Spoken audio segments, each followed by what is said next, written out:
Space science انسانی مستقبل کے لیے نہایت مفید ہے اور اس کی افادیت صرف خلا تک محدود نہیں بلکہ زمین پر ہماری روزمرہ زندگی کو بھی متاثر کرتی ہے۔ زمین کے قدرتی وسائل موجود ہیں۔ اسپیس سائنس ہمیں دوسرے سیاروں مثلاً مریخ وغیرہ پر موجود معدنیات، پانی اور دیگر اہم وسائل کی تلاش میں مدد دیتی ہے۔ مستقبل میں اگر زمین پر وسائل کم ہو جائیں یا ماحولیاتی حالات خراب ہو جائیں تو اسپیس سائنس انسانی بقا کے متبادل راستے فراہم کر سکتی ہے۔ سیٹلائٹ ٹیکنالوجی کے ذریعے ہم زمین کے ماحول، موسمی تبدیلیوں، جنگلات کی کٹائی، گلیشیئرز کے پگھلنے اور قدرتی آفات کی نگرانی کر سکتے ہیں۔ اس سے ہم قدرتی آفات کی پیشگوئی اور بہتر تیاری کر سکتے ہیں۔ اسپیس سائنس کے لیے جو ٹیکنالوجی بنائی جاتی ہے جیسے G P S, smart sensors, communication systems, وہ بعد میں زمین پر بھی استعمال ہوتی ہے۔ مثال کے طور پر موبائل نیویگیشن، ویدر فورکاسٹنگ اور ٹیلی کمیونیکیشن میں جو ترقی ہوئی ہے وہ خلا کی تحقیق سے جڑی ہوئی ہے۔ اسپیس سائنس نئی نسلوں کو سائنسی سوچ، تجسس اور ٹیکنالوجی کے میدان میں آگے بڑھنے کی تحریک دیتی ہے۔ یہ تحقیق انجینئرنگ اور انوویشن کو فروغ دیتی ہے۔ اگر زمین پر آبادی بہت بڑھ جائے یا ماحولیاتی حالات ناقابل برداشت ہو جائیں تو اسپیس سائنس ہمیں دوسرے سیاروں پر کالونیاں بسانے کا راستہ دے سکتی ہے۔ یہ لمبے وقت کے لیے انسانی نسل کے بقا کا ایک اہم ذریعہ ہو سکتا ہے۔ اسپیس سائنس ایک مہنگی لیکن مستقبل ساز سرمایہ کاری ہے۔ یہ انسانی بقا، ترقی اور نئے امکانات کی کنجی ہے۔ اسے نظر انداز کرنا خود کو محدود کرنے کے مترادف ہے۔ اسپیس سائنس اور ٹیکنالوجی کی اب تک کی ایجادات نے صرف خلا کی تسخیر کو ممکن بنایا بلکہ زمین پر بھی ہماری زندگی کو بدل کر رکھ دیا۔ اسپیس سائنس محض چاند، مریخ یا ستاروں کی تلاش نہیں بلکہ ایک پوری ٹیکنالوجی انڈسٹری کی بنیاد ہے جس کا اثر ہمارے موبائل فون، موسمی رپورٹ، نیویگیشن، زراعت، طب اور دفاع تک پہنچ چکا ہے۔ اسپیس سائنس اور ٹیکنالوجی نے اب تک بہت سی ایجادات کی ہیں۔ ان میں سے اہم سیٹلائٹس ہیں۔ ان سیٹلائٹس کو موسمی پیشگوئی، نیویگیشن، کمیونیکیشن، زمین کی نگرانی اور اس کو فوجی مقاصد کے لیے بھی استعمال کیا جا سکتا ہے۔ امریکی سیٹلائٹ نظام جو آج دنیا بھر میں راستہ بتانے، سگنل مانیٹرنگ، زراعت اور لاجسٹکس میں استعمال ہو رہا ہے، دنیا کا سب سے بڑا مشترکہ سائنسی منصوبہ جہاں مختلف ممالک کے سائنسدان مائکرو گریوٹی، طب اور میٹیریلز پر تحقیق کرتے ہیں۔ اس فیلڈ کی ایجادات میں روبوٹس کی بہت زیادہ اہمیت ہے۔ یہ روبوٹس مریخ کی سطح پر مٹی، چٹانیں اور ممکنہ زندگی کے آثار کا مطالعہ کرتے ہیں۔ اس میدان میں آپٹکس یعنی دور تک دیکھنے والے مشاہداتی آلات نے بہت ترقی کی ہے جس کی مدد سے دور ترین کائنات کے گوشوں سے متعلق انکشافات اور دریافتیں ہو رہی ہیں۔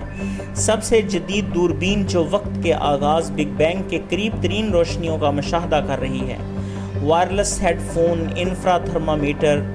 Infra red thermometer, portable water filters, M R I اور سی ٹی اسکینز میں بہتری، فوڈ پریزرویشن ٹیکنالوجیز اور نیوٹرل اور اس طرح کی اور بہت سی ایجادات ممکن ہوئی ہیں۔ سیٹلائٹس کی مدد سے ہم زمین کے ماحول میں ہونے والی تبدیلیوں، طوفانوں، بارش اور درجہ حرارت پر نظر رکھ سکتے ہیں۔ سیٹلائٹس اسپیس ٹیکنالوجی، سائنس اور ٹیکنالوجی میں سنگ میل کا درجہ رکھتے ہیں۔ ٹیلی کمیونیکیشن میں ترقی بھی اسپیس سائنس کا بڑا کارنامہ ہے۔ موبائل، انٹرنیٹ، ٹی وی، نشریات، جی پی ایس، یہ سب اسپیس ٹیکنالوجی کی منہور منت ہیں۔ بات کرتے ہیں اسپیس ٹیکنالوجی کے سائنس کے مستقبل کے بارے میں۔ اسپیس سائنس کا مستقبل انتہائی روشن ہے۔ اس کی مدد سے ان منصوبوں پر کام جاری ہے جو انسان کے لیے مستقبل میں بہت مفید ثابت ہوں گے۔ ان منصوبوں میں شامل ہیں مریخ پر انسانی بستیاں بنانے کے منصوبے، سیاروں پر زندگی کے امکانات کی تلاش، اسپیس ٹورزم کا تصور اور آرٹیفیشل انٹیلیجنس کے ساتھ خلا کی تلاش۔ تو اب ہم بات کرتے ہیں پاکستان میں اسپیس ٹیکنالوجی، سائنس اور ٹیکنالوجی کے حوالے سے۔ پاکستان نے بھی اسپیس سائنس اور ٹیکنالوجی کے میدان میں ابتدائی اقدامات اٹھائے ہیں۔ اسپارکو یہ پاکستان کا سرکاری خلائی تحقیقی ادارہ ہے جو 1961 میں قائم ہوا اس نے مختلف سیٹلائٹس جیسے بدر 1 اور PRSS-1 لانچ کیے ہیں۔ اسپیس سائنس بین الاقوامی تعلقات اور ڈپلومیسی پر بھی اثر انداز ہو رہی ہے۔ تو اس تناظر میں ہم دیکھتے ہیں کہ ان میں سیاسیات کا کیا عمل دخل ہے۔ تو اسپیس سائنس اب صرف سائنسی میدان نہیں رہی، یہ سیاست، معیشت، سلامتی اور طاقت کے کھیل کا حصہ بن چکی ہے۔ اسپیس سائنس، ٹیکنالوجی اور سیاست کا تعلق گہرا، پیچیدہ اور بعض اوقات متنازع ہوتا ہے۔ خلا ایک سائنسی میدان ضرور ہے، مگر اس میں طاقت، اثر و رسوخ، قومی سلامتی اور بین الاقوامی تعلقات کی سیاست بھی شامل ہو چکی ہے۔ خلائی دوڑ میں سبقت میں ممالک ایک دوسرے کو پیچھے چھوڑنا چاہتے ہیں۔ 1950s میں اور 1970s میں امریکہ اور سوویت یونین کے درمیان خلا کی تسخیر ایک سیاسی اور نظریاتی جنگ کا حصہ تھی۔ پہلا مصنوعی سیارہ اور چاند پر انسان کو بھیجنا یہ صرف سائنسی کامیابیاں نہیں تھیں بلکہ سیاسی پیغامات تھے۔ مثلاً یہ سیاسی پیغامات کچھ اس طرح کے تھے کہ ہم ترقی یافتہ، طاقتور اور قیادت کے اہل ہیں۔ ممالک خلا میں سیٹلائٹس صرف موسم یا نیویگیشن کے لیے نہیں بلکہ فوجی نگرانی، دشمن کی حرکات پر نظر رکھنے اور کمیونیکیشن کے لیے بھی بھیجتے ہیں۔ چین، بھارت، امریکہ اور روس ایسے ہتھیار بنا چکے ہیں جو خلا میں دوسرے ممالک کے سیٹلائٹس کو تباہ کر سکتے ہیں۔ یہ براہ راست بین الاقوامی سیاست میں کشیدگی بڑھاتا ہے۔ بین الاقوامی سطح پر خلا کو سب انسانوں کی مشترکہ وراثت قرار دیا گیا ہے۔ کوئی بھی ملک خلا یا چاند پر قبضہ نہیں کر سکتا، مگر اب نجی کمپنیاں اور ممالک خلا میں وسائل، مثلا چاند کی مٹی کی ملکیت کا دعویٰ کرنے لگے ہیں، جو سیاسی سوالات کو جنم دے رہے ہیں۔